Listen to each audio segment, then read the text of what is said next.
За аппликейшн суулгасан бол ийм харагдана. За энэ хажууд нь цаг ингэж харагдана асаасны дараа энэний өмнөх дэлгэцэн English гэж байна.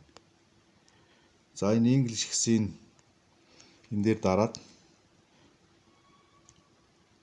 инхээр энэ scan to download app or pair device гэж энэ харагдчихэв. Энийг одоо энэ доор аппликейшн доор байх цагны зураг дээр дарангууд энэ нэмэх тэмдэгэн дээр дарж болно. Энэ дээр дарангууд энэ унших энэ камер чинь нэгдээд энэ унших юм харагдчихэв. За тэгвэл энийг ингээд энэ дөрвөлжинд тааруулаад энэ QR кодыг энэ камераар уншуулах нь. За ингээд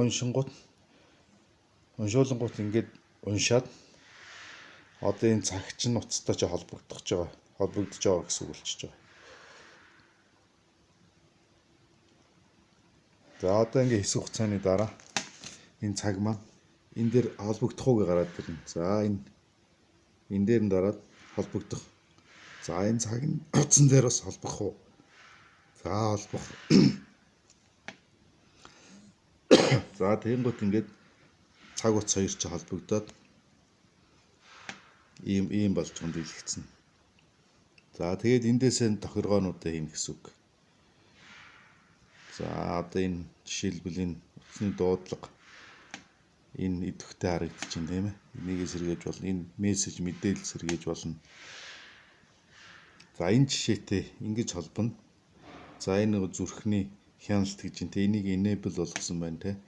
За энэ ингээд ингэж харагдаж байна гэсэн үг. За ингээд бусад тохиргоонууд нь more settings дотор байна те. За энийг сайн хараарай. Ийшээгээ ороод. За энэ app гээд. За эндээс ингээ өөрт хэрэгтэй аппликейшнийг идэвхжүүлж болно гэсэн үг. За энэ Facebook-ийг идэвхжүүлээ. Facebook-ийн мэдээлэл авахын тулд. Тэгэнгუთ ингээд идэвхжиж байгаа.